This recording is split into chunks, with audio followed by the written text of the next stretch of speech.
Hi everyone, how are you? This is Chavikar. Welcome to my channel Krishna Institute of Law. आज मैं आपको lecture दूंगी contract में एक टॉपिक होता है फ्री कंसेंट। फ्री कंसेंट का एक पार्ट है, बहुत सारे पार्ट होते हैं, तो आज मैं आपके उसके पार्ट अनड्यू इन्फ्लुएंस को आपको बताऊंगी। तो सबसे पहले मैं शुरू करती हूँ, what is the meaning of undue influence.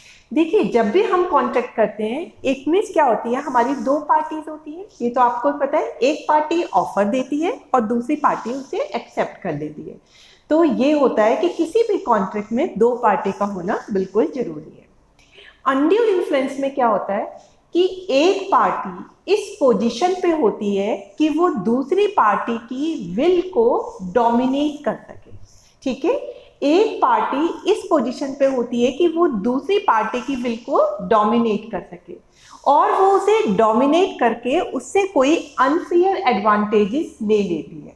तो इस तरह के ट्रांजैक्शन जब होता है तो हम मानते हैं कि यहाँ पे कंसेंट लेने के लिए अनड्यू इन्फ्लुएंस का यूज किया गया है, इसीलिए ये कॉन्ट्रैक्ट जो है वॉइडेबल होता है। मैं आपको एक एग्जांपल देती हूँ कि डोमिनेंट पोजीशन में कैसे होते हैं। फॉर एग्जाम्पल, ऑपरेशन थिएटर में जो है डॉक्टर किसी पेशेंट का जो है ऑपरेशन करने के लिए जाता है। वहाँ पे वो पेशेंट से कहता है कि आप पहले जो है इस गिफ्ट डीड पे साइन करो, तभी मैं ऑपरेशन करूँगा। अब बेचारे मरीज को ठीक तो होना है, मरता क्या नहीं करता, उसे लगता है कि अगर इससे मेरा ऑपरेशन नहीं करा तो मैं तो यहीं पे बेड पर मर जाऊँगा, तो वो गिफ्ट डीड साइन कर देता है। तो इस तरह के केस में आप आराम से देख सकते हो कि पेशेंट और डॉक्टर का रिलेशन इस तरह का है कि डॉक्टर पेशेंट की जो विल है उसे डोमिनेट कर सकता है। एक तो डोमिनेट कर सकता है और उसने उसको डोमिनेट करके उससे अनफेयर एडवांटेजेस भी ले लिया, क्योंकि उसने उसकी किसी प्रॉपर्टी की गिफ्ट डीड लिखवा दी, जबकि वो नॉर्मल कोर्स में वो गिफ्ट डीड डॉक्टर की फेवर में नहीं करता। तो this is called undue influence. Clear हो गया। अब अनड्यू इन्फ्लुएंस में दो पार्टी होती है, एक आपकी होती है वीकर पार्टी और एक आपकी होती है डोमिनेंट पार्टी। तो डोमिनेंट पार्टी तो वो पार्टी होती है जो दूसरे की विल को इन्फ्लुएंस करती है। अब वीकर पार्टी क्या होती है? वीकर पार्टी वो होती है जिसकी आप जो है जिससे अनड्यू इन्फ्लुएंस लेते हो, उसे बोलते हैं हम वीकर पार्टी। तो देखिए, आपको अनड्यू इन्फ्लुएंस का कंसेप्ट समझ में आ गया होगा। अब इसमें एक केस है शेरसिंह वर्सेस पृथ्वी सिंह। ठीक है, शेरसिंह वर्सेस पृथ्वी सिंह का केस था। इसमें क्या था, एक 90 साल का बूढ़ा व्यक्ति था, वो बहुत ही कमजोर था और मेंटली भी थोड़ा वो डिस्ट्रेस में ही रहता था। उसका एक क्लोज का रिलेटिव था, वही उसकी सारी देखभाल करता था, उसकी डेली नीड को वही पूरा करता था। अब उसने उसकी फेवर में अपनी सारी प्रॉपर्टी जो है गिफ्ट डीड में उसे करके दान दे दी। लेकिन माना गया कि इस केस पे, पहले आप बताइए कि इसमें अनड्यू इन्फ्लुएंस मानेंगे या नहीं मानेंगे, थोड़ा सा दिमाग लगा के बताइए। बिल्कुल ठीक सोच रहे हैं, इसमें अनड्यू इन्फ्लुएंस था, क्योंकि जो 90 साल का बूढ़ा है वो टोटली अपने उस रिलेटिव पे डिपेंडेंट है, क्योंकि वही उसकी देखभाल कर रहा है। अगर वो उसकी बात नहीं मानेगा तो वो उसकी देखभाल करना छोड़ देगा। तो यहाँ पे क्या होता है, वो उसको इमोशनली ब्लैकमेलिंग कर सकता है। तो इस केस में माना गया कि अगर वो बूढ़ा व्यक्ति चाहे तो इस कॉन्ट्रैक्ट को जो है रेस्काइन भी कर सकता है, कैंसिल भी कर सकता है, because it is voidable eight the option of that old person. Same way एक और एग्जाम्पल ले सकते हैं। अगर एक इलिटरेट लेडी है और वो किसी से लोन लेती है लैंडर से, क्योंकि उसे अपना राइट ऑफ मेंटेनेंस जो है इस्टेब्लिश करना है, इसके लिए उसे पैसों की सख्त जरूरत है। तो लैंडर उसको पता चल जाता है कि इसे पैसे की बहुत जरूरत है, उसके बिना ये अपना राइट ऑफ मेंटेनेंस इस्टेब्लिश नहीं कर सकती, जो उसके लिए बहुत जरूरी है।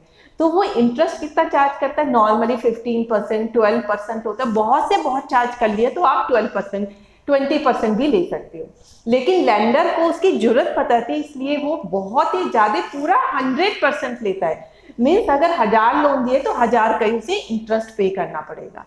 तो माना गया कि इस केस में भी जो था अनड्यू इन्फ्लुएंस था, क्योंकि लैंडर को ओल्ड लेडी की जरूरत पता थी और उसे पता है मेरे से उधार लिए बिना इसका काम नहीं चलेगा।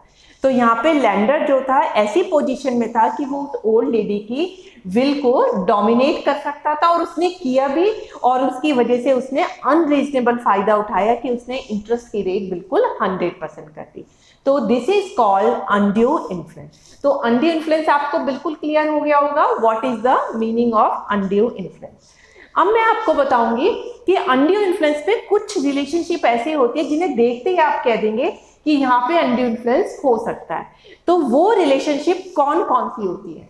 देखिए, एक तो फादर एंड सन भी हो सकता है और डॉटर भी हो सकती है। Guardian and what, trustee and beneficiary, religious Guru and disciple. देखिए, फादर या उसके जो बच्चे होते हैं उनमें होता है, क्योंकि जो बच्चे होते हैं वो हमेशा अपने पेरेंट्स की बात मानते हैं और वो सारी जिंदगी उनके साथ देते हैं पेरेंट्स, तो जो यहाँ पे माना जाता है कि अनड्यू इन्फ्लुएंस हो सकता है। फॉर एग्जाम्पल, अगर एक फादर जो है अपनी बेटी से कहता है कि या तो आप इस लड़के से शादी कर लो, नहीं तो मैं अभी गन से अपनी जान दे दूंगा, सुसाइड यहीं पे कर लूंगा, तो ऐसे केस में माना जाएगा कि लड़की ने अगर कंसेंट दे दी उस लड़के से शादी करने के लिए, तो इट मीन्स यहाँ पे फादर ने अनड्यू इन्फ्लुएंस का यूज किया था। तो कुछ पोजीशन ये ऐसी हैं जो भी हमने यहाँ पे बताई है, father son, guardian, ward, trustee and beneficiary, और जो आपके धार्मिक गुरु होते हैं और उनके जो शिष्य। धार्मिक गुरु का भी मैं एक एग्जाम्पल दे देती हूँ। आपने देखा होगा आशाराम जी थे, राम रहीम थे, चाहे वो कैसे भी थे, लेकिन लोग उनकी बातों में आके सारी प्रॉपर्टी उनको दान करने में लगे रहते थे। नहीं तो उन पे कहाँ से इतनी प्रॉपर्टी आई? उनके भक्तों ने ही तो उन्हें दान दिया।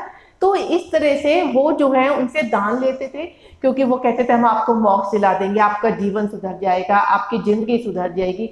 तो इस तरीके से धार्मिक गुरु और उनके जो शिष्य होते हैं उसमें भी अनड्यू इन्फ्लुएंस हो सकता है। इसमें भी आपका एक केस हुआ था, केस का नाम था मनु सिंह वर्सेस उमा दत्त। क्या नाम था?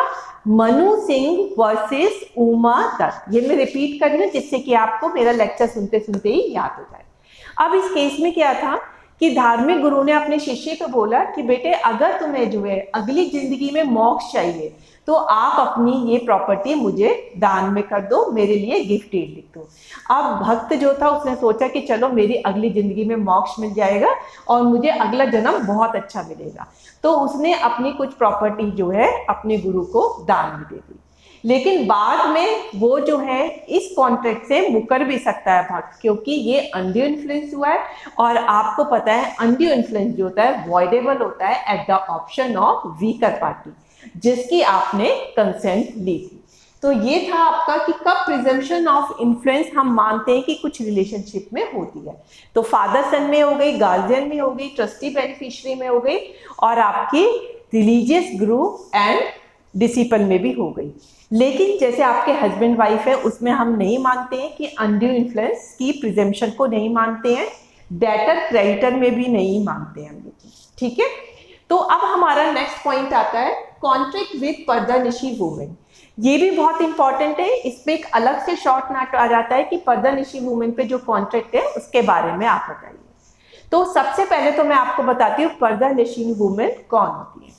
पर्दानिशी वुमेन होती हैं जो टोटली सेक्लूजन में रहती हैं, वो अपने फैमिली मेंबर के अलावा किसी से भी डायरेक्ट कॉन्टैक्ट में नहीं आती है। तो ऐसी वुमेन को बोला जाता है पर्दानिशी वुमेन। अगर कोई भी व्यक्ति इन पर्दानिशी वुमेन से कोई भी कॉन्ट्रैक्ट करता है तो उसको ये प्रूव करना पड़ता है कि उसने जो भी वो कॉन्ट्रैक्ट कर रहा है उसका फुल डिस्क्लोजर उस वुमेन को दे दिया था, और उस वुमेन ने जो उसने डिस्क्लोज किया था सब चीजें समझ भी ली थी।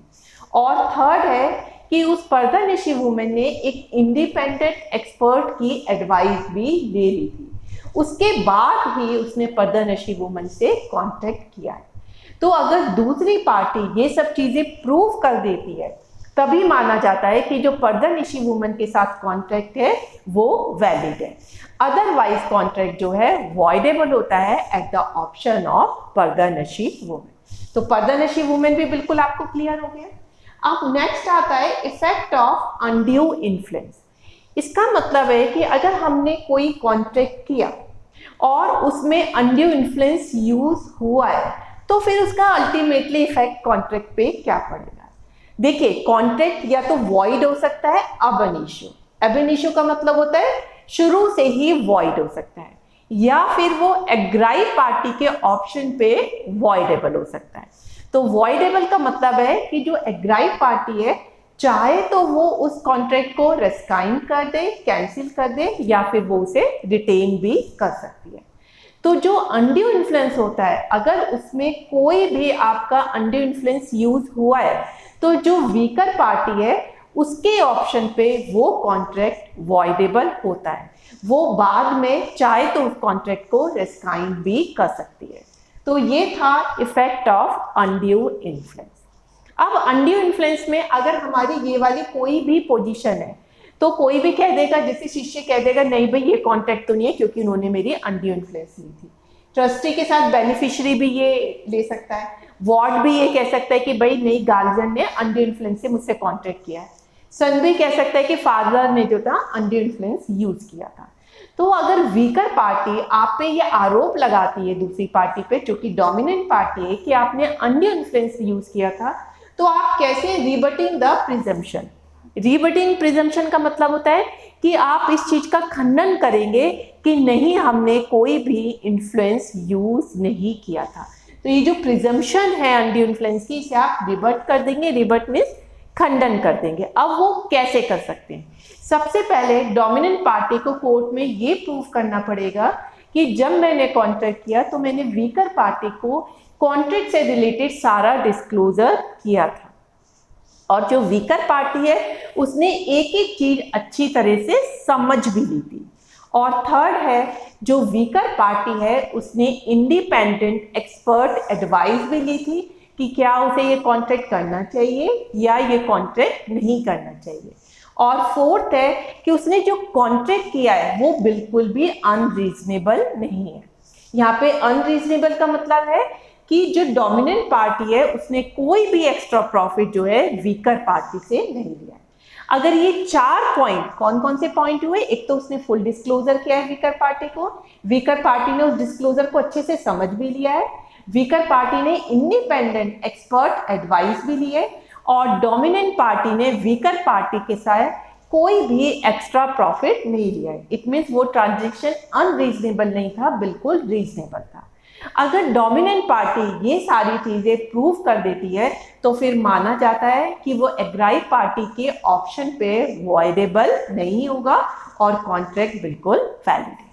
तो ये था आपका अनड्यू इन्फ्लुएंस। आई होप कि आपको बहुत अच्छे से समझ में आ गया होगा। तो इस पे एक अलग से क्वेश्चन आ जाता है। तो जब आप अनड्यू इन्फ्लुएंस लिखेंगे सबसे पहले मीनिंग लिखेंगे, फिर उसमें केस लॉ बताएंगे, जैसे मैंने मनु सिंह वर्सेस पृथ्वी सिंह का बताया था। उसके बाद फिर आप प्रिजम्पशन बताएंगे कि कौन कौन सी ऐसी रिलेशनशिप होती है जहां पे हम ये एज्यूम करके चलते हैं कि वहां पे अनड्यू इन्फ्लुएंस हो सकता है। फिर आप बताएंगे कि पर्दानिशी वुमेन से कैसे कॉन्ट्रैक्ट होता है, फिर बताएंगे इफेक्ट क्या होता है, उसके बाद कि जो है आप इस प्रिजम्पशन को, अनड्यू इन्फ्लुएंस को कैसे रिवर्ट कर सकते हैं। तो बिल्कुल आपको अच्छे से लेक्चर समझ में आ गया होगा। और इसमें जितने भी पॉइंट है उसके साथ आप जितने एग्जाम्पल देना चाहें, मैंने आपको एग्जाम्पल भी बताए, रीडिंग केस भी बताए, आप भी अपनी तरफ से जो है कोई भी एग्जाम्पल लेके लिख सकते हैं, क्योंकि तभी आपका आंसर जो है बहुत इंप्रेसिव होता है। तो that's all for today lecture. Thank you very much.